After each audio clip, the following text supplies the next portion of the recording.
But the whole idea is like corrective work order, but as a blind date. Yeah. And I mean, I thought it was a brilliant idea. Like that, do you think that will put them in the mood though? After picking out litter, then you want to make babies?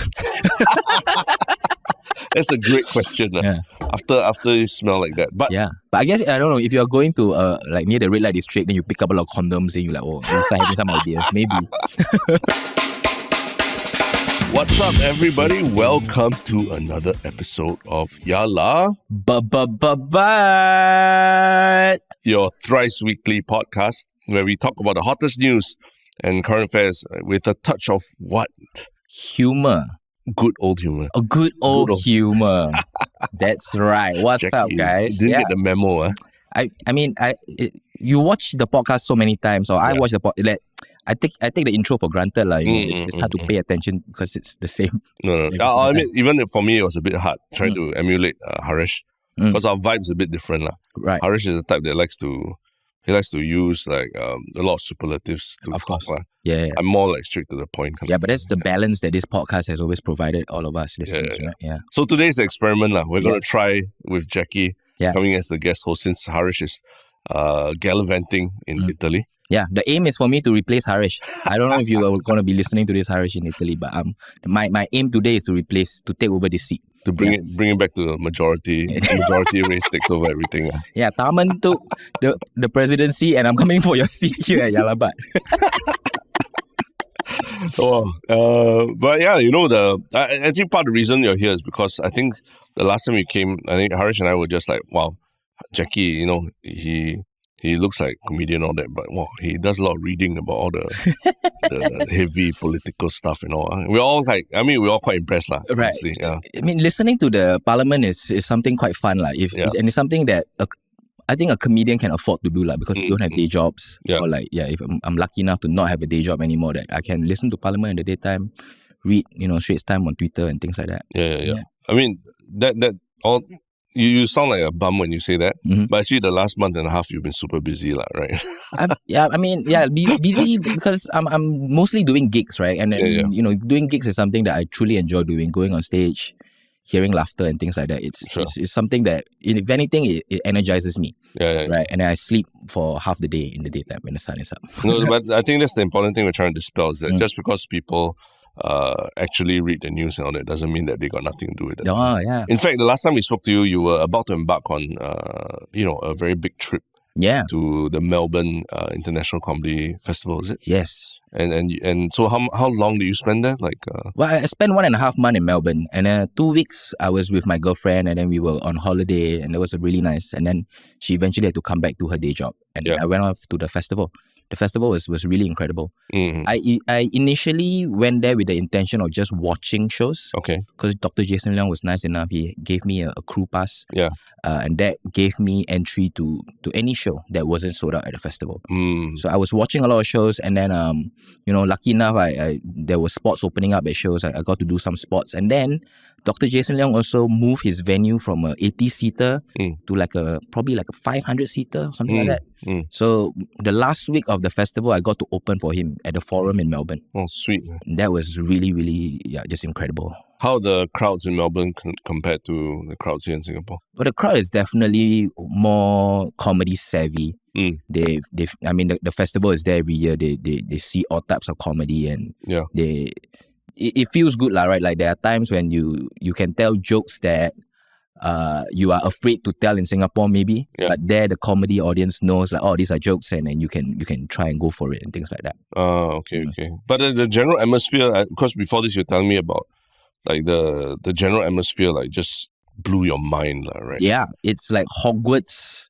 It's like Hogwarts for comedy. Like, when you're in the city, everywhere you turn is a comedian making his way to his next show. Every bar, every nook and cranny, there's just a comedy show happening. Like outside the Greek Center, there was like a caravan. Yeah. And by the caravan was the world's smallest comedian.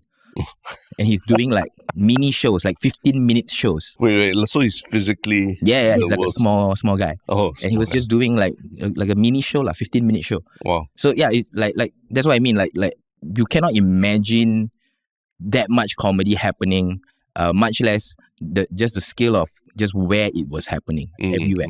There was one show. There's this guy, George DeMorelos, and we saw him in Singapore do a couple of headline sets. Yeah. And so when I saw the program, like, oh, George is doing a show. Let's go and check it out. His show is called A Bookish Comedy Show. And when we went in, it was him talking to a bunch of readers. These are people that read a lot of books. Okay. And he has jokes about all these books. Oh, seriously? Wow. And he was just like, yeah, I read a lot and I got all these jokes about books and I cannot tell them at a regular comedy show because people won't get these references. So it felt like it was a book club but with jokes. Yeah. And then like looking at me like, so like, what have you read recently? I honestly haven't read in such a long time. I just wanted to come and watch his show. So yeah, it's just things like that. Like you never imagine somebody can do a show about just that, and people were doing that.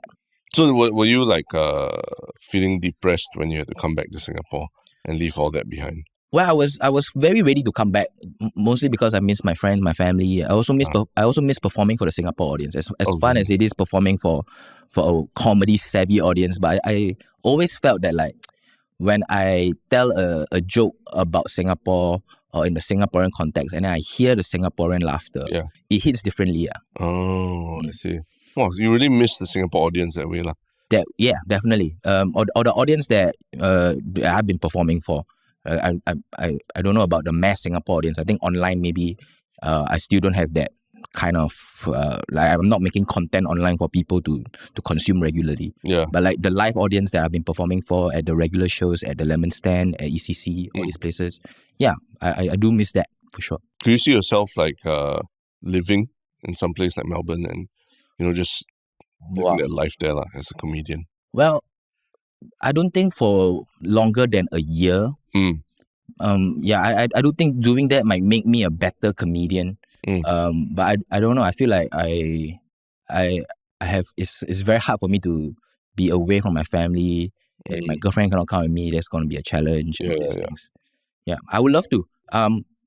This is not confirmed yet, but I might be moving to Bali for a couple of months. Oh, really? To do Bali? Like a residency with the comedy shows there, maybe. Wow. Yeah.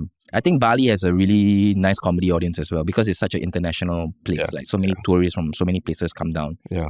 And it's I think it would be a good place to try and hone the skill to perform for an international audience. Oh, you're like all those digital nomads that moved to Bali and like they're doing drop shipping businesses and all that. Yeah.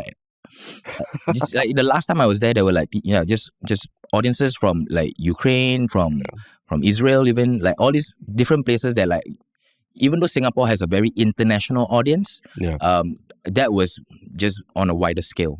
Yeah, wow. So that'll be exciting if that happens.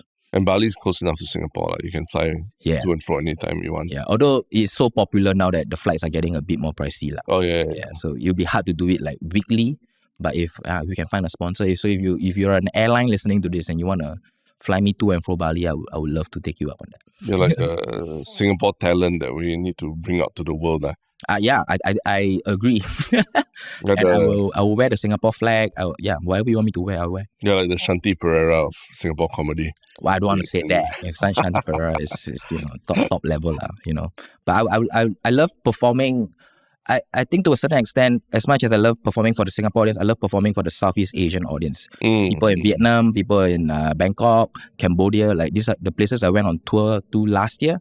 Like I do feel a sort of kinship with the comedy scene in all these places, and I love performing with the comedians these places and also with the audiences there. Yeah, I remember the last time you came, you were wearing I think a T-shirt from the Philippine comedy podcast. Yeah, something like that. Comedy Manila. Yeah. The Manila guys are crazy now. Like I don't know if I said this on the last podcast. They started a podcast in their bedroom during COVID.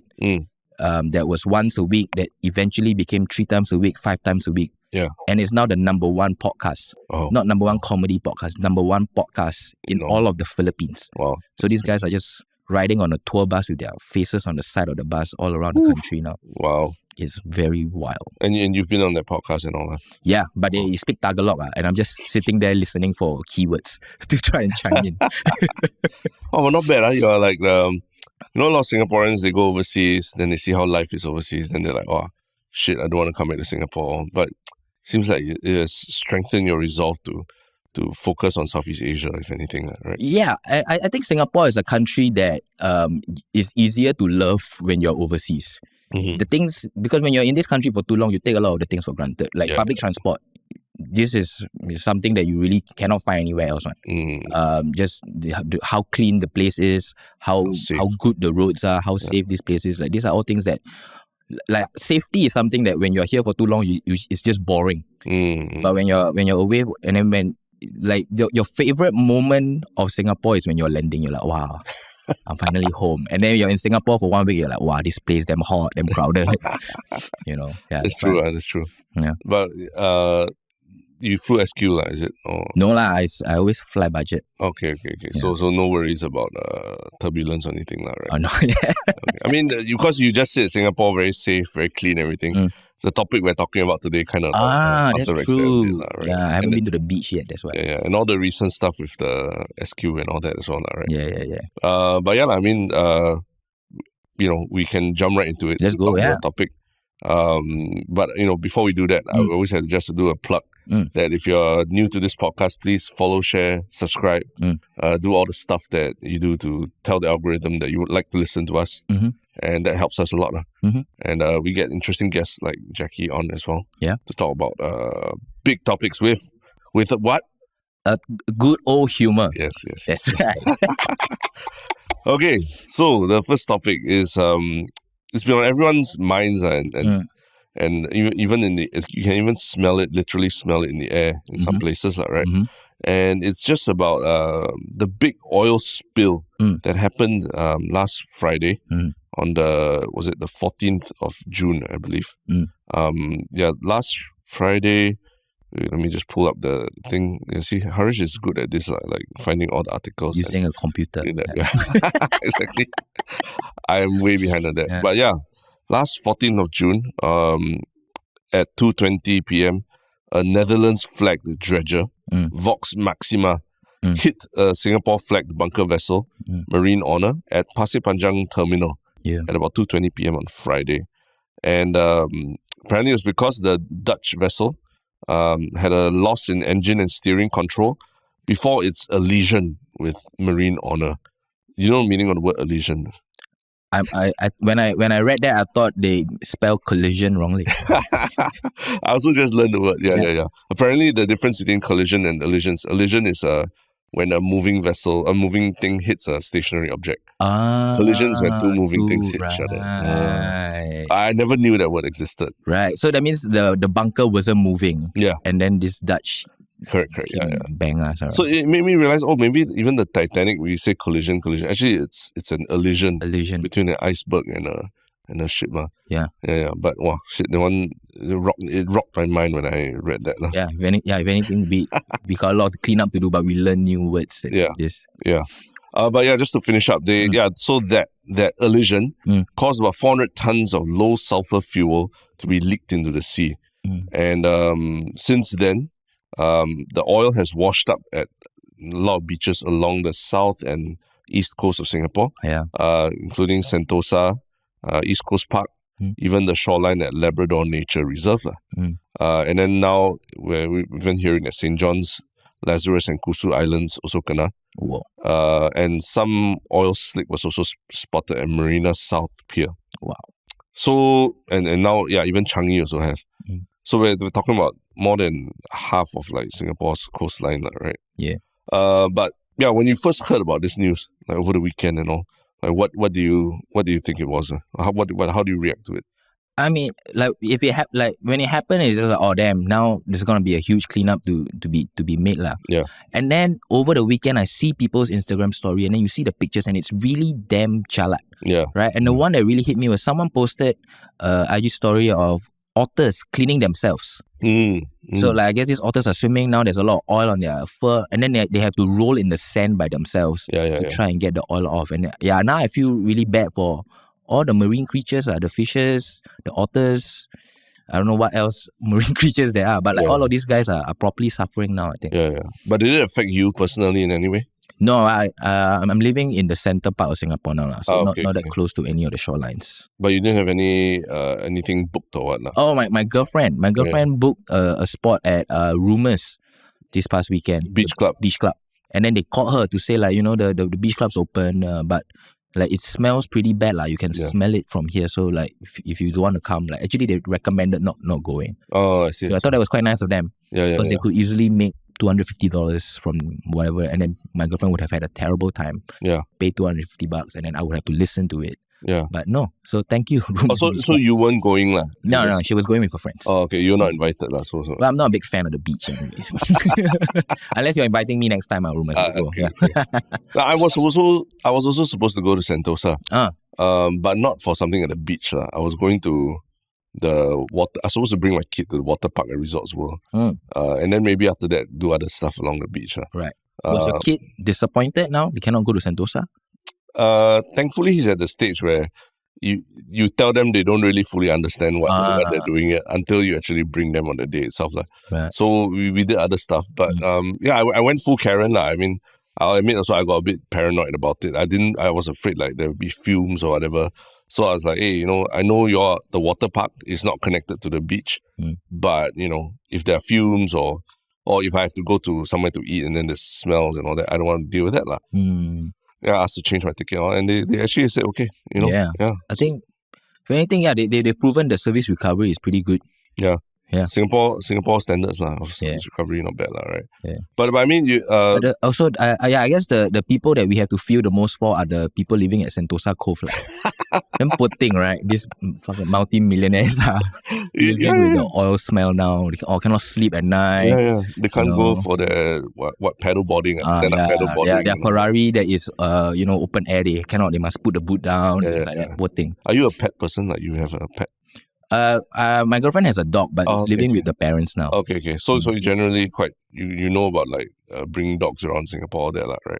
Yeah. Like Tanjong Beach is a hot spot for like people to let the dogs loose and all. Yeah. So those people can't do that anymore. Right. Yeah. And I don't even like looking at pictures. I cannot imagine how long it would take.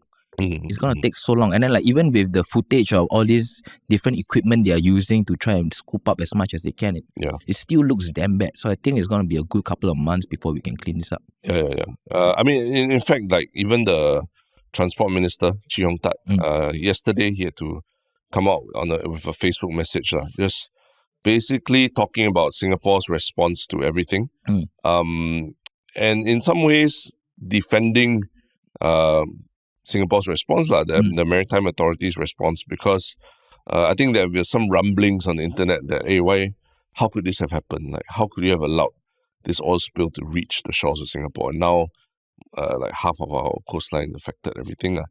And so he had to go on Facebook and have a little post where he talked about the fact that after being alerted of the incident at 2:22 p.m., the Maritime Port Authority of Singapore responded by 2:33 p.m. So it's damn specific, 11 minutes to respond to ensure there are no further leaks from the bunker vessel. Because apparently there was still like 400 tons of fuel inside. And he also said some members of the public have asked if this incident was due to congestion in our port waters. And it shows that it wasn't, he's saying that based on the early investigations, it's not it's nothing to do with that.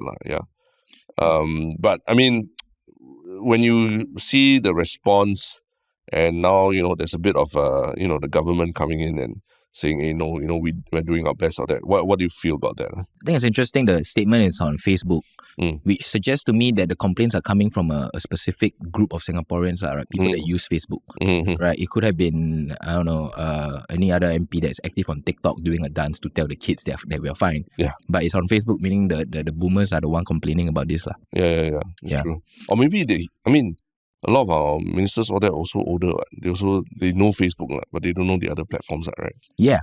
Maybe. But I don't know if this is a transport minister's job to talk about the shoreline. Yeah. Isn't it the environment minister or whatever? And there was also a question I had because, Shiok Thing, like he's got ERP 2.0 on his hands. Yeah. Then the recent SQ turbulence thing. And also the MRT kena struck by lightning. Right? Like being transport minister is already one of the toughest portfolio. And then now he has to handle the coastline of Singapore. I also was quite puzzled how come he's the one answering. But I guess because it's to do with ships.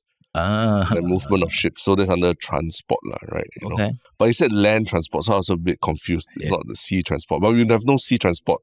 No, wait, but land transport authority, but he's the minister of transport, so I think anything that transports people or things he has to answer, I But suppose. pretty shitty time to be him, right? Yeah, but yeah, I mean, I think part of it is also because I was just digging around a bit, and one of the interesting headlines that you see on, say, BBC, right? Okay.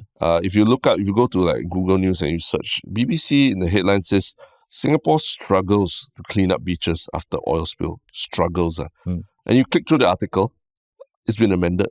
It's been amended to Singapore races to clean up beaches after oil spill. Wow. So there is a PR perspective to it, that I think that they're trying to fight, where they don't want to make it to look like we are so helpless against what's going on.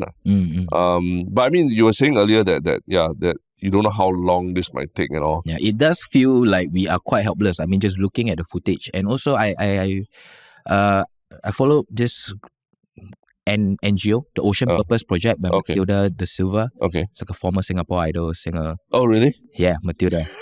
You follow because it's a Singapore Idol, or is I follow because I met her at a couple of gigs and then we became friends, and I see the Ocean Purpose. And like there are a whole bunch of NGOs that are like chipping in to try and to work out. And I think one of the latest thing they come up with is they're asking for agar-agar packets, jelly. Oh. So that they can use it to coagulate the oil and things like that. Oh. So they are really trying to come up with as many ways as they can. And also they are also appealing for donations so that they can buy PPE, so that volunteers can go and help. Because like right now, if you are a Singaporean and you want to help, you cannot safely go and just scoop the oil or whatever, Yeah. In fact, like the Marine Port Authority of Singapore, in their press release, they said that they've received an overwhelming response from volunteers, right? To help out. But at this point, for their safety, they cannot deploy volunteers. So the only thing that the volunteers have been doing is being deployed to monitor the situation at the car park at the parks for early alert. So to tell authorities. Apparently, volunteers at East Coast Park also activated to patrol the beach areas and to tell members of the public to stay away. Wow. So remember during COVID there were the safe distancing ambassadors. Yes. Yeah.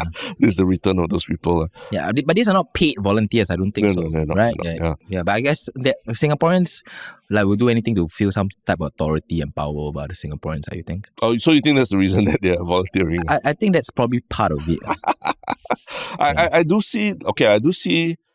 Let's say like my kid and all that, right? I see it as a learning opportunity. Okay. If I could bring him to the park and then look at an actual and then say this is what happens when two ships collide. Because I told him about ships colliding, and then it became this very exciting ship collide, pew pew pew, things happen. Which that's not the point that I was trying to bring across. But I can see why volunteering could also be interesting for people. But I agree that they shouldn't go until it's safer, PPE and stuff. Because you don't know how those fumes can fuck up your system also. And then I think besides just the volunteers itself, the interesting thing is I think like they're allowing what do you call it? These non-governmental organizations, NGOs, to observe the cleaning process. So there's one NGO, like for example, called Marine Stewards. Okay. They're all about protecting the wildlife and marine wildlife and all. Yeah. So they've been allowed to observe the cleaning process, document it, post it on their Facebook and all. So it's a very big PR exercise that's also going on in terms of making it look like it's a very transparent and everything process, transparent and thorough and not trying to hide anything. Yeah. And then there's also the sad news, right? That 4 kingfishers that were covered with oil and oil slick and all. 4 kingfishers were rescued, but out of those 4, 2 have died. Because it was all embedded within the feathers and everything. So yeah, it's very true that the wildlife will be. Yeah, actually I didn't even think. Yeah, I thought marine creatures would be affected, but kingfisher is a bird that's flown into the water and now it's canal. So yeah, wildlife. And the advisory that's going out is those people who forage for clams please don't do that. Don't forage and don't eat them, because clams are filter feeders lah. They filter water and then they feed on it. So definitely something gets in there lah. Yeah. They think like, oh, now got oil, don't even need to use your own cooking oil. You can just fry straight away. Actually, that's a question I had. Like, if you go to the beach now, and then you want to have a smoke or something, will it catch fire? Will it catch fire or something? You know, if you do that, like these are crude oil from what it looks like, right? And these are crude oil that belongs to Singapore. Like did we order this crude oil from somewhere, and then now it's like all over the place? It's on a Singapore registered vessel, lah. So I assume it's owned by a Singapore company, or right. So yeah, I would think like it was coming back, and then it was supposed to go to somewhere. And so I don't know if there's like a lack of crude oil now. Okay. No, but I was asking, will it catch fire if we smoke it? I don't know. Yeah. Like when I was in the army, I was a mechanic. Yeah. And then the instructor would always say like, cannot smoke near the motorcycles. Yeah. Because it will catch fire. Yeah. But I've seen people smoke around the motorcycles. And they don't. The latest one I hear, I mean not latest lah, but more recently people say use your handphone when you're pumping petrol, it could cause a fire lah. You think is that true or not? Is that I feel like that cannot be true. Like if that is true, then like who is going to pump petrol? Like that, I think that is like a big. If there is a news going out, that's probably like propaganda by EVs lah. Yeah. Propaganda by sponsored by Elon Musk. Yeah. But I mean, just now you're talking about the luxury. The people living in the luxurious part of Sentosa Cove. Do you feel any? Do you feel any? Do you feel bad for them, lah? Basically, well, it's hard to feel bad for these people, lah. Right? Really? They're living in $1 million. It's not even million. It's the smell. But what I'm picturing is they're like, wow, them smelly air. Then they will like go and book a night at the Fullerton or whatever. You know what I mean? Like they probably have enough. If they live in Sentosa Cove and that is their only property, then they've made some ridiculously bad financial decisions. Because one Sentosa Cove can buy how many houses? Yeah. You know, go and buy a house that is not near the ocean, lah. You know, or they probably have some yacht that they can sail out where they cannot smell the thing. That's true. Right? So they can actually leave, lah. Yeah, it's hard to feel bad for them, lah. I'm sure it's inconvenient, but it's hard for me to feel like very bad for them. It's true. Because we don't really have a countryside in Singapore, right? So if you choose to live by the beach in Singapore, you kind of got to deal with all these things. Yeah. But you need to, in that case, you need to have insurance policy, which is like a boat or something to get out of there when shit like that happens. Yeah. But people, I think the funny thing is like CNN Travel, the headline also was Singapore races to clean oil spill as luxury beach resort coated in slick. Oh, poor thing. Yeah.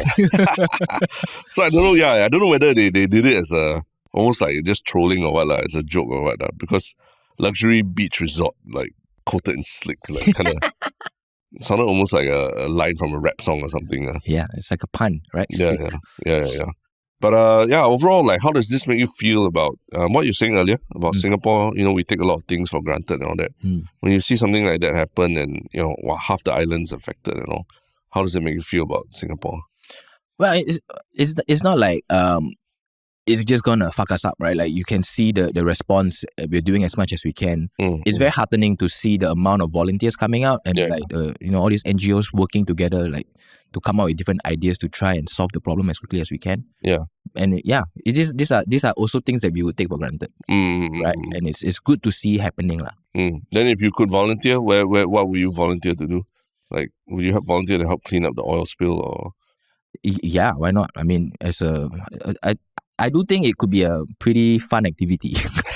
Date night. Yeah, for a day lah, not like 1 week or whatever. Like go down 4-5 hours, help a bit. Okay, yeah. Comedians in cars cleaning up beaches. Yeah, I mean people do that, right? Like people go to like in my parents' place in Canberra, because it's near Sembawang Beach. Okay. They got like kayaking and then pick up litter in the sea. Oh really? Yeah. Oh, they combine the two activities. Yeah. And then my mom is just like, and I think you pay $10 so that you can rent the kayak and then you go out. And So I pay $10 and then I still must go and pick up later for them. But it does sound like a activity that your family can do together. You can do on a date and things like that, right? You can feel good about yourself after that also. Yeah. I know in Japan they organize like sort of blind dates. Where the idea is that you go and then they give you a little nice apron and a pair of tongs. Right. Then you go together and just go and pick up trash around the city together. Right. And then, you get to talk and, there's like probably food after and all. Yeah. But the whole idea is like a corrective work order, but as a blind date. Yeah. And I mean, I thought it was a brilliant idea. Yeah. They even managed to get sponsors like, banks and all that sponsor this shit. Right. Because it's nice, right? It's a social activity. It also encourages people to procreate and everything. And Yeah. you got trash at the same time. Like that, do you think that will put them in the mood though? After picking up litter, then you want to make babies? That's a great question. Yeah. After you smell like that. But yeah. But I guess, I don't know, if you're going to like near the red light district, then you pick up a lot of condoms and you're like, oh, you start having some ideas. Maybe. There's a different kind of trash that you're going to pick up. I think maybe like you think about, kids these days, they love Instagram, they love to... Yeah. You give them an apron, something to take a photo in, suddenly there's this like group feel to it, right? Yeah. They enjoy doing it. I think it's not a bad idea. Yeah. They should do it for this also. Yeah, but I guess the problem with this right now is that they cannot get all the PPE required because you need to have a full-on hazmat suit to go and do that. Right? Yeah. And I don't know whether the hazmat suit is as Instagrammable. Yeah. You can't see each other's face. So you can't go on a date if you can't see the person's face also, right? It's very tough. Hazmat suits. But yeah, I think if there's some way to incorporate more volunteering, I think it's totally worth it. Because they're launching the Vision Pro in Singapore soon. Oh, the Apple Vision Pro. Yeah, so you can put the Vision Pro inside the hazmat suit and you can see each other. Right? $5,000. Yeah. Also, so it's like you put it on, you're wearing a hazmat suit, but you actually don't see the hazmat suit of the other person, right? Well, at least when you have the Vision Pro on, then you can turn on FaceTime video. Then you can see each other already, right? Then you have an AI version of yourself standing there. Yeah. Rather than you're not in a hazmat suit. Yeah. Apple should consider sponsoring the cleanup. Yeah, actually that's true. Right? Yeah. Some more Apple, they're like the store is by the water now, the MBS there. Oh yeah, exactly. You don't want the store to get affected. You want it to get too slicked. Yeah. Wow, you see like great ideas here on Yalla, but Jiong Tat, you can reach out to us after this podcast. Feel free. Yeah. Buy a ticket to Happy Ever After. I'll tell you. Yeah. Okay, I mean, since we're transitioning to another story, maybe you also can just talk about what you're doing like for Happy Ever Laughter. Yeah, Happy Ever Laughter is happening 20th to 28th of June. It's 12 different comedians. Me, Fakafaz, Rishi Budrani, Sharuchana, Prem John, and then we've got actors, comedians, Noah Yap, let's see, Cici Lim, Siti K, Pam Wee, also Hosen Leong. It's like a fantastic lineup. Then they're saying it's one ticket for 12 comedians, which is what it is. So that's happening, and it's my first time doing it in Singapore. I did it in KL last year. Yeah. So it's really exciting. We're going in for the first full dress rehearsal tonight. Oh, nice. Yeah. I noticed you mentioned like comedians and actor comedians. Is there a line drawn between the two during the show? Not exactly. It's just how my mind works. I see the comedians every other day. Yeah. So they are the names that come to my mind first. Yeah. And then the rest of the names are all still great acts. But you are a great actor, so we had you as acting on our show. Yeah. One of the pivotal roles in our She's a Terrorist show. Well, I think there's definitely a difference between a screen actor and a stage actor. Oh, okay. These stage actors are on another level, I think. So these are stage actors like that. CTK is like, super, like triple threat. Yeah, this they can sing, they can dance, they can do all these amazing things. Okay. And the format of it, there's going to be like, I mean, it's not just, is it just strictly stand-up comedy or is there... It is supposed to be a stand-up comedy show, stand-up comedy madness. Yeah. But CTK can sing, can dance, so expect some music. I mean, and we are in a big theater, right? So like if you come to watch us at a comedy club and you enjoy it, coming into the theater and see a big production, like it's going to be a different experience. Okay. So 20th to 28th. Okay. So until next weekend, basically. That's right. Wow. Okay. Cool. But yeah, very apt also that we're talking about that, because the next topic that we are talking about is something to do with creativity. And basically, the news came out recently from MOE, a press release from MOE, that Singapore's 15-year-old students came out number 1, top in the global test of creative thinking, beating students from 63 other educational systems, right? So this was a test that was conducted by OECD as part of the Program for International Student Assessment 2022, which it's called PISA. So yeah, Singaporeans did really well in demonstrating ability to generate original and diverse ideas for a wide range of problems. And this is quite interesting because the headline on the CNA article is that Singapore students top PISA study on creative thinking despite not thinking of themselves as creative. So yeah, I mean, when I sent you this article to talk about, like, what were your immediate thoughts about creativity in Singapore students? I saw it on, like, people were sharing it on my Instagram also. They were like how can you have a test for creativity? You know, like if because I think we have an idea of what a test is, right? Like, test means got correct answer. Yeah, correct. Right. But also I watched this anime last week. It's called Blue Period. It's about a guy that he's essentially a Singaporean guy. He's in his mindset, he's like a very results oriented guy. He's always thinking about like how to make more money, and then he's like telling the art students like, I don't understand why y'all like to do art. Like in Japan, the art is like the 4th most expensive university course to attend. And then if you even if you graduate with an art degree, you might not be able to make money out of the career and things like that. And then he goes, and then the art students are like, you come and join art club. And he sees a painting that draws him in, and then he starts getting really into it, and he learns about art. And then halfway through, so he essentially now preparing to go into art uni. Or he's trying to take the exam lah. And then this one student is like, I'm gonna drop out from this stupid place because like what we are learning is like exam art. We are learning how to make art to pass the exam. We are not making real art.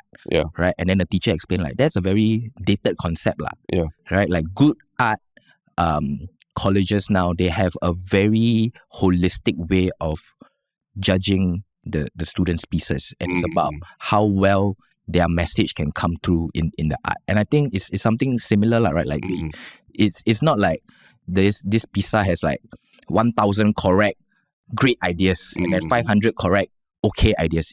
They are really looking at it and trying to see what they think is creative lah.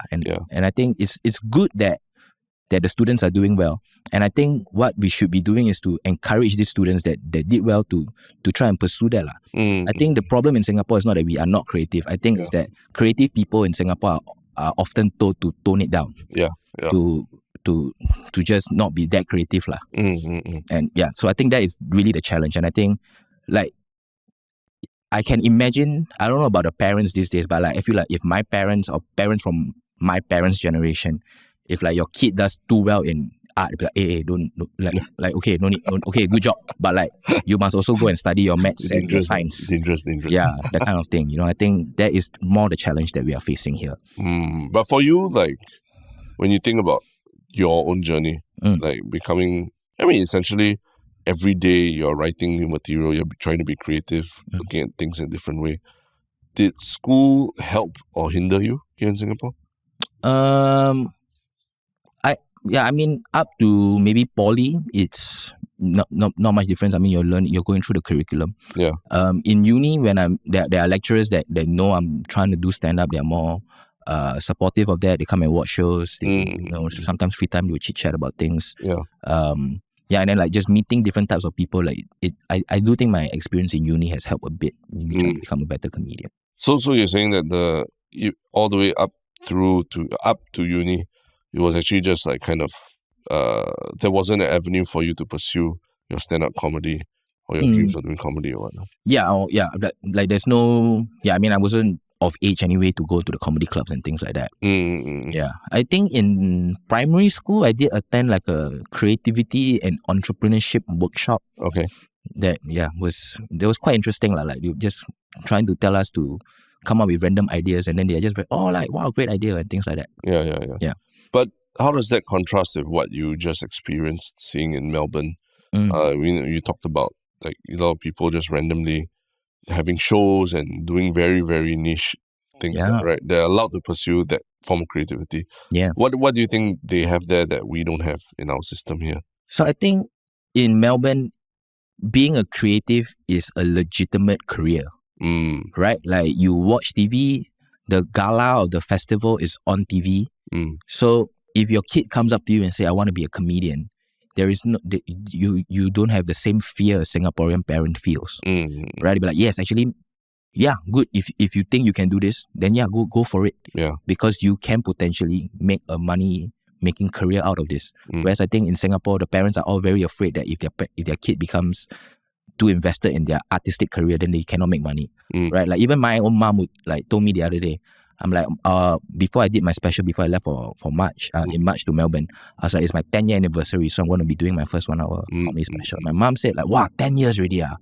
Imagine if you had a real job, how much more money you'd be making now. You know, and yeah, I think that is the challenge the creatives in Singapore will feel more than not being creative enough. But just dissecting that further, is it a problem with mindsets, or is it the institutions or how we're brought up, or is it just our ecosystem just cannot support a creative industry? I don't think we cannot. I just think that because we are all things considered, still a very young country, right? We had to build up our economy. We had to do all of this first. And I think in a way we are in a good position to start building up more creatives in this country, more creative institutions in this country. Yeah, because in Melbourne, they have competition for students, stand-up comedy competition, class clown. And then and it's because the country is big enough, they have competitions regionally, and then they come to the festival at the end of the whole run, and then there's the grand finals. Yeah. And it is celebrated, like all types of creative pursuit is celebrated. Like I have a friend who's been living there for 5 years now as a musician. Yeah. He sings in pubs, and it's very different. Like you go on a random night out drinking with your friends in a bar in Singapore. You have a bar singer there, and he's just singing. He's talking to himself. Yeah. Yeah. Like people are chatting, and he is essentially background music. He's as good as playing a CD. Yeah. But some people prefer it to be live, even though they're not even paying attention. Right? But when I go and watch my friend play, people are singing, but then like they make it a point, they clap at the end of every song. If they really like you, they come up. They come up to you, they say good job, they ask for your Instagram, whatever. Yeah. Like there is a real appreciation for arts there, which I think is not that widely accepted here yet. But do you think there's any way to make it that is more palatable? I mean, you think about it like where sports are today versus 10 years ago, before Joseph Schooling, before Shanti Pereira, all these things. People also would say the same thing about sports, right? That, I think sports and arts are in pretty much the same boat. I think it's the same. If your kid come up to you and say, I want to become a footballer, you'll be like, wow. Yeah. How to make money, things like that. And it is, whatever institutions that are supporting all of these different pursuits have to make it such that they are viable careers. Honestly, like when I look at the football team now, it's sad that so many of them are property agents. Like if you are the best at football in this country, and you cannot focus on doing that, then like we cannot expect you to give us the best results. Yeah. I mean, recently our Singapore goalkeeper. Yeah, Hassan Sani. He's a star in China now. Yeah. He's probably got a better reception in China than he ever has in Singapore. Totally. Yeah. So that is very disappointing for me to see that. Yeah, like how come the China people can love our footballers so much more than our own people? Yeah, and because that one, I was like, at first I thought they were just trolling, the Chinese social media. Because those who didn't know that Singapore, we played Thailand in a World Cup qualifier, right? Yeah. And because we lost 3-1 and didn't lose by a bigger margin because of Hassan. Hassan made 11 saves. Yeah, because of Hassan's heroics. The Chinese team, because of that, they are still in qualification. Yeah, they go to the next round. Yeah, they get to go to the next round. So Chinese social media went crazy, and people even sending him money. Yeah, so somebody took the PayNow QR code from outside his store, posted that on Chinese social media. Yeah. I think that day Hassan Sani is number 1 trending in all the social media platforms in China. So when I saw that, at first I thought, they're probably just trolling because, China and Singapore played recently, and then there was a lot of animosity and something like that, right? Yeah. But actually they were genuinely excited, and even so that CapitaLand, the big property developer, invited Hassan Sani to go to Shanghai for a meet and greet at 3 different malls in China, and apparently he was met with a lot of Chinese fans. So it kind of, it was nice, but also quite sad to see that, their goalkeeper, our Our national goalkeeper. goalkeeper getting more recognition in China than in Singapore.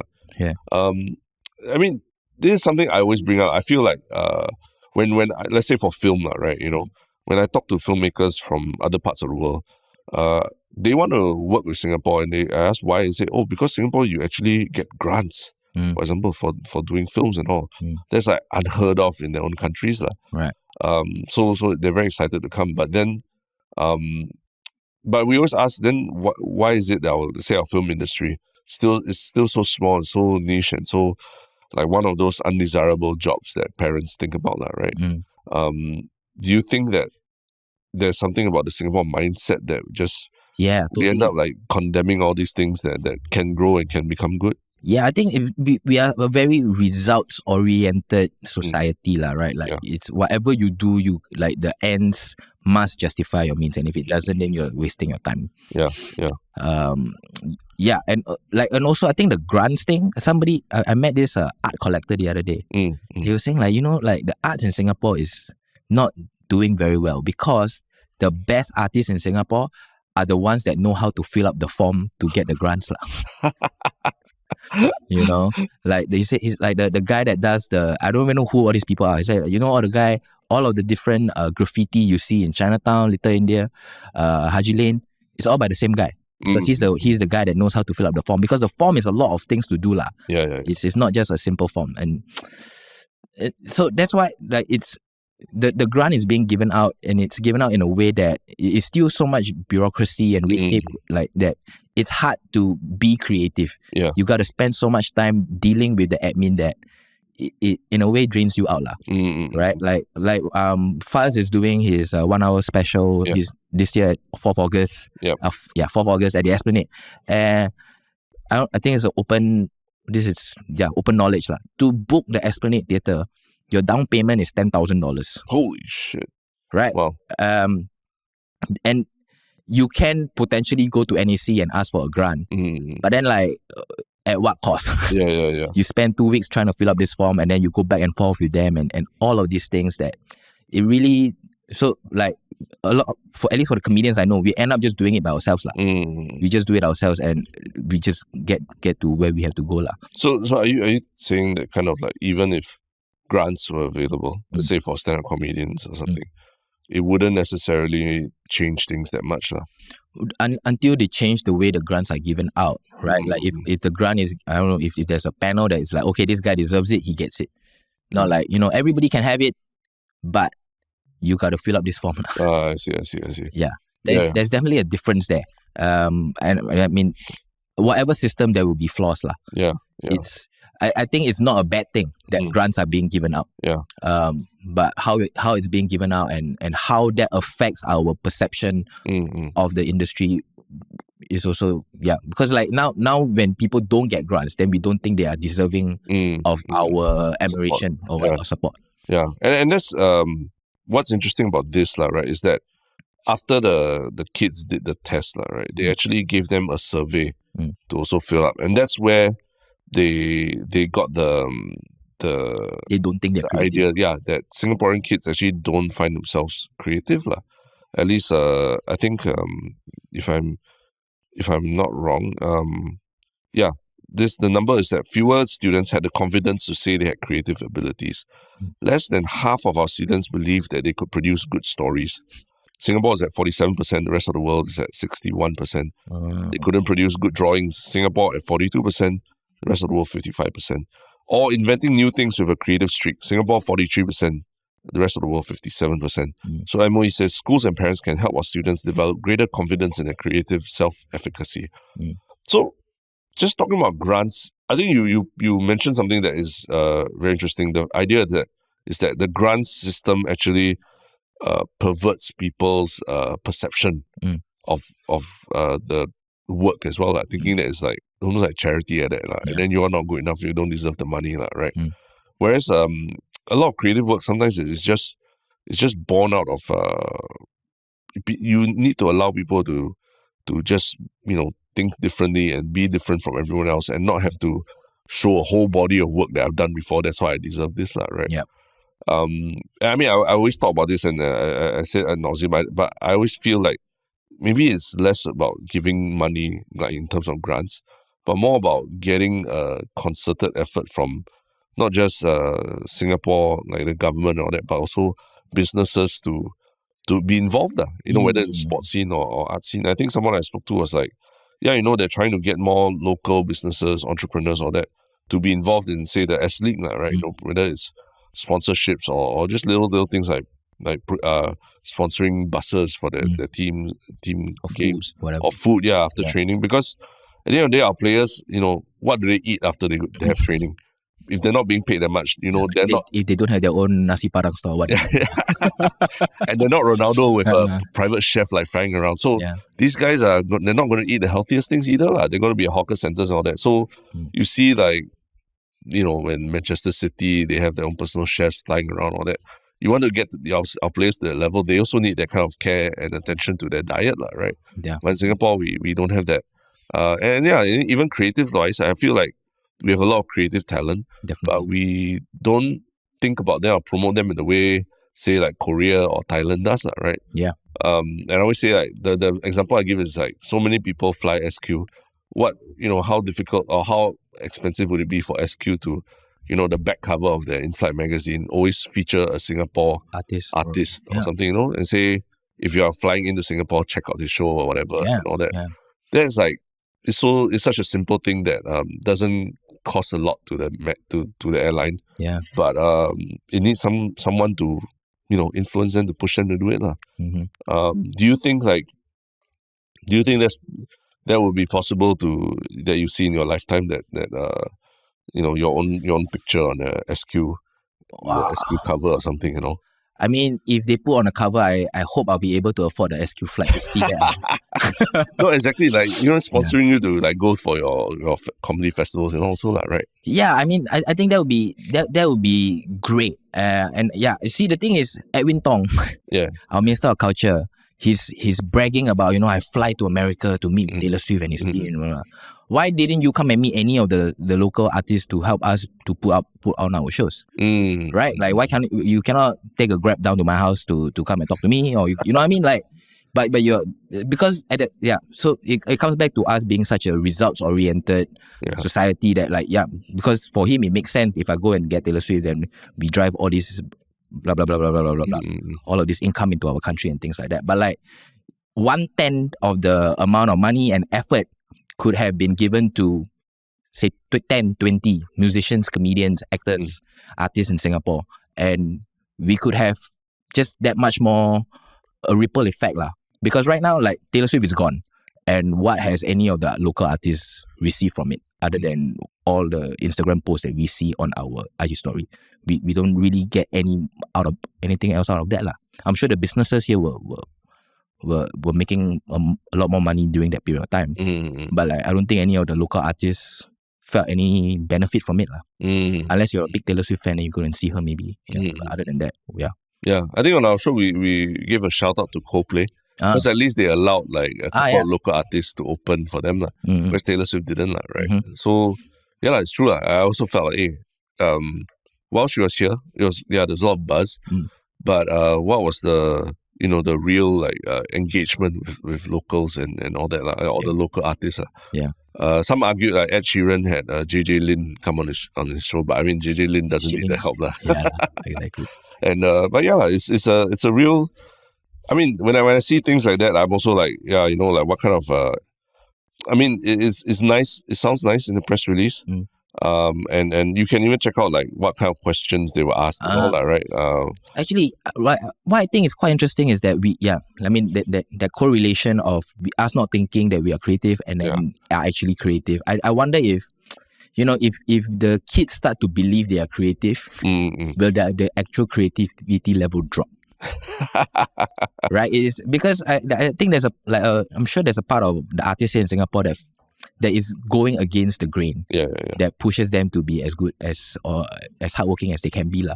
So if I don't know, like, whether that balance goes off if it now becomes so easy to become an artist, then people don't want to be artists anymore. I don't know. But I mean, I did want to ask you lah, because your line of work involves you thinking of like 1,000 different ideas and then probably like in the end only choosing one joke like out of those 1,000 jokes that you think about that, right? Mm-hmm. So like for example, one of the questions is the students were required to give an original story idea for a book that had the numbers 2983 on the cover. Yeah. That's what, just 2983. That's what's on the cover. So they're supposed to come up with stories for ideas for stories based on this 2983 lah. And then their creativity would be judged from there. Their ability to generate creative ideas would be judged from there. Like, how useful do you think this question is for judging like someone's creativity? Yeah? I don't know how about the question, but it really, yeah. I mean, they are judging what people generate out from the prompts, right? Essentially. Yeah, correct. Yeah. So I don't know whether I think any questions could that is open ended allows as much different answers as possible. Then would allow them to judge somebody's creativity, right? And also, yeah, I don't know. But does that fit into your creative process? Like when you think of a joke, is it just a theme or a main idea, and after that you just keep trying to generate jokes from that?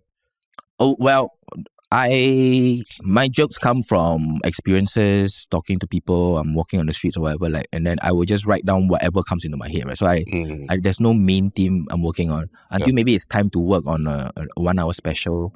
Then I try to find a narrative with whatever jokes that I already have. So it's actually the reverse of that, maybe. So it's kind of like a bit of lateral thinking, like you have to think of even a joke for something else, but maybe it can be applied to this situation, kind of thing. Is that how you approach it? Well, how I write my jokes is, when I have an idea, I write it down, and then we go to the open mics, and then I will just say it out, and then pay attention to whatever parts get the responses. Sometimes comedians watching from the back will have ideas also, then they will come and give you a tag, but here you can say this instead of this, or here you can say this really, then you can say this, and then you try lah. Sometimes comedians will tell you. Is it annoying? Like when someone comes up to you, hey, your thing not funny, here's something even funnier. Sometimes some other comedians get quite affected by the like, hey, who the fuck do you think you are? But I think if you are good enough friends, then we can do that for one another. And also, sometimes they will tell you and be like, oh yeah, maybe. Then you try, then it doesn't work. If it doesn't work, it doesn't work. If it doesn't work, then maybe you go back to them, walao, your stupid joke doesn't work. You know what I mean?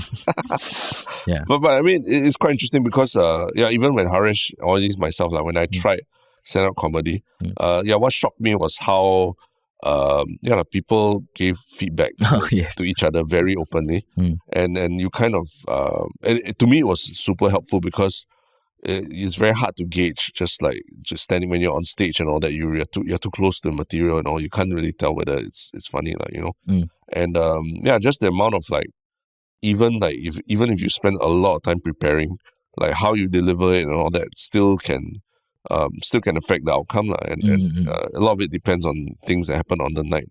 But that's where I think having that community of people really helps, right? Yeah, and what helps, at least for myself, is it's the idea of being like match fit, right? So if I have a big show coming up, I try to just be performing every night before it, just so that you are as comfortable as you're on stage as possible. Wow, so right? It's a game, like what match fitness kind of thing, like. Yeah, I do think so, right? Like if I got when I came back from Bali 2 weeks ago, I went there with my girlfriend for her birthday. And I wasn't performing at all for the whole week. And then I come back, you need to kick into gear again, right? So I think preparing, trying to memorize and all these things, sure, that will help. But the more you get on stage and perform, that's the best way of preparation, right? So actually, that's where when I saw the questions, I was kind of like, it doesn't necessarily. I mean, they're trying to get people to come up with ideas, but a lot of time, creativity is almost like a muscle like that. You have to continually engage. If not, it can atrophy, and then you just think in a certain ways. So to me, it's even for a podcast or whatever, they're just being able to look at what, you read something and you think of it in another situation and how people react. That to me is a way of being creative, thinking laterally, taking different situations and putting it there, which I think this test doesn't capture, because it's really just you sit there and you just come up with an idea, as opposed to thinking about, okay, how can this be applied to another situation? You shared a Reddit thread with me when you said this thing, and one thing somebody brought up was just if the markers, the testers, they are from the Western world, and then you write Western ideas. Yeah. That's not very creative. Yeah, it's boring. But then if you write like, you talk about Nurcha and you talk about Sun Wukong, they'll be like, wow, it's mythical and that's very creative to them. You know what I mean? So there are so many, and that's creativity, right? At the end of the day, it really is what it is. Yeah. It's so hard to capture it. But the thing is, I think if we have a good result from this test, then it should be a jumping off point for Singaporeans to realize that, we are not uncreative people. We are not unfunny. We do have talent in there, and there is definitely something that can be captured there. Yeah. It's very true. I always think that we can do more. Like there's no reason that we should not be featuring our talents in. Yeah, there's no reason why Singapore we products. claim to be the best in the region or we are number one in all of these things, but then we don't want to support our artists, because I think our artists can be number one in the world. So there's no reason why we cannot be. Yeah. It's true.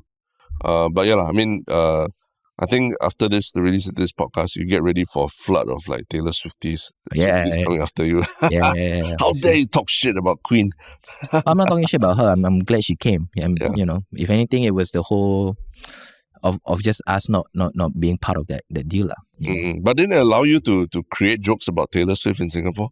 There was a lot of fodder. I had one Taylor Swift joke that got quite a number of views on my Instagram. Oh, okay. Yeah. And that allows you to your humor to translate outside of Singapore, so right, in some ways. Yeah, I suppose. Yeah. Okay. So thank you, I guess. Thank you, Edwin Tong. You want to look at the camera and apologize to Edwin Tong as you. Actually, Mr. Edwin Tong hired me, or not him personally, but he actually did a Juchet comedy festival. Oh, wow. Okay. I think right after COVID, post-COVID, it was a Juchet comedy festival. Me, Kamaru was on. Yeah. And then Wang Lei was on. Oh, Wang Lei. Wang Lei was the headliner. So everybody was there to see Wang Lei. Nobody understood what Kam was saying. But I do credit him for trying to build up the arts culture as the Minister of Arts. But definitely more can be done. And whatever he has done for Taylor Swift would, hopefully can translate to him doing more for the local art scene also. So next time when the next event, the next Juchet art comedy. No, I think when the Pope comes to Singapore, right. Hopefully you have a stand-up comedy set like right next door or something. In America, all the top comedians went to meet the Pope. Huh? Seriously? Yeah, I think they were all invited. So Jimmy Kimmel, Chris Rock, a whole bunch of them. In like at the White House or something. Yeah, they all went to shake his hand and everything. Oh, wow. Yeah. So I don't know if I would be considered among the top comedians in Singapore, but if you want to invite comedians to go and meet the Pope, I think we all have free time in the day. The question is whether the Pope has time to because they say it's going to be a very long service, right? 6 hours or something. Yeah.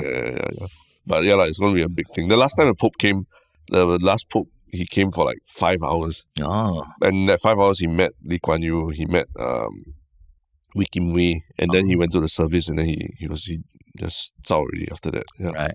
Yeah. So this one is a bit more time. Hopefully we'll see you shaking his hand. Hopefully. At least not. Yes. But we always have the segment at the end of our show that we talk about nice things, and it's actually called one Shiok Thing. Yeah. Right. I'm sure you have something lined up already. Right? I can go first to sort of set things out. Or do you have yours ready? I talked about Blue Period earlier. I think that's really worth checking out. Okay. Because it's all set in Japan, and I think the main character is really like in a way, a very Singaporean guy. Like he's just thinking about the results and everything, and then he really learns about the amazing world of art, the first thing that he struggles is like he wants to be a better artist. So he's like painting every day. Yeah. He's looking at all the best art and he's just following, and and then he becomes a great painter. But the teacher is just like, but this is okay lah. It's not bad. Like, what am I doing wrong? Is it the composition? Is it this? Is it that? And it's about finding your voice lah. To be a good artist, you gotta make things yourself lah. So this is it's on Netflix. It's on Netflix. Yeah. And how many episodes is it? 12 episodes, the first season. Oh, okay. I think in August, the live action movie is coming out. So now I'm actually quite excited for it. Live action movie? Yeah. Well, I mean, it's a painting anime. It's not like a giant monster or anything. So I see. I think it will translate quite well. Okay. Blue Period. Blue Period. So Blue Period is actually the title of a Picasso painting. Oh, I see. Wow. That's very deep. Yeah. But I mean, in some sense, in Japan, if you want to pursue art, you kind of even manga or animation, all that are all very big industries in Japan, right? Yeah. So there are avenues to go there, lah. But in Singapore, you say you want to draw all that. Oh, yeah. It's Hard, tough, lah, right? Yeah. Yeah. Mr. Kiasu was as big as it got, lah. Since the 80s, until now, that's what all we're talking about, Mr. Kiasu. Yeah. But yeah, my one Shiok Thing is an interesting video. It's you know the science educator Neil deGrasse Tyson. Yeah. He did a video recently. He dropped a video called "My Response to Terrence Howard." I don't know. I saw that Terrence, because he went on Joe Rogan and Yeah. he talked about how he's like new gravity or whatever. Yeah. He basically, Terrence Howard went on Joe Rogan and he claimed to be challenging all the fundamental laws of physics and math, and how 1 × 1 can equals to 2, basically. So he insists that he has the science behind it, and he even has created shapes and geometric shapes that represent his intricate calculations, and he claims that he's invented stuff that even the US government is miles ahead of them. Yeah. So it's kind of crazy. It was quite unhinged, but it was quite an entertaining episode. But he also talked during the episode about how he sent these ideas to Neil deGrasse Tyson, and Neil deGrasse Tyson shot him down very rudely. Literally wrote on his paper very nasty stuff to him and all that. Yeah. So this one, Neil deGrasse Tyson brings the receipts. He actually brings that paper and brings the comments that he made, and he talks about how he responded to Terrence Howard, and just basically told him, at the end of the day, what I'm doing here is a peer review. It's a peer review of your paper, and that's what science is about. You review each other's things and you tell each other's what's good, what's not good. Kind of like how we were talking about comedians giving feedback and all that, right? If you respect each other as scientists, that's what you do to prove that it's science. And he does that to Terrence Howard, and he also talks about how after that Terrence Howard didn't take kindly to his comments, and they haven't spoken and all that since. Yeah. So I thought this video is interesting because not only because he talks about the science, but he also gives you an insight into how these people in Hollywood and all that, when they fundamentally disagree with each other, how they actually react to each other. It was just interesting because usually Neil deGrasse Tyson, you think he's friendly with everybody, he's such a nice, funny guy, but he was quite this one is really he seemed like he had to address it because it was... Yeah, he doesn't fuck around when it comes to physics. Right? Yeah, exactly. This is on his Instagram Reels? On his YouTube. You can see it on his YouTube. Star Talk YouTube. 4 million views around 5 days ago. Wow. Yeah, so, I mean, the funny comment was it was a rather polite way of telling someone, you are completely wrong, have no real knowledge about anything you talk about, but you draw nice pictures. Because the Terrence Howard thing has actually been going on for quite some time. I think I've seen people post that as a video, and Terrence Howard has produced a video about all of his new sciences. And I saw it on Twitter a couple of times, but it didn't get this much attention until he got onto Joe Rogan. Right, he's been doing it for years. Yeah, and then I think somebody said it's a lot of his concepts come from alchemy. Right, and these were proven in the past to be true, and then when science came along, modern science came along, disproves a lot of it, but he's just bringing back all those ideas to try and he talks about the periodic table is arranged wrongly. He said it needs to be arranged by the frequency of sound of each of these elements, which nobody. Last time you never, not like you hit a tuning fork against hydrogen or anything like that to figure out its sound, right? So it's just the stuff that you can't prove, and then it's when you listen to it, it's he sounds like he's very smart, but he could just equally be crazy. People saying he's like the Kanye West of science, basically. Right. Because Terrence Howard was an actor that stopped acting and then went into all of this science, right? People are saying that it might have been because he got rejected from Iron Man 2. And that's why since then he's just been on this downward trend. Right, yeah. And he also talks about that whole process as well in that podcast. Kind of crazy. But that's our one Shiok Things for the week.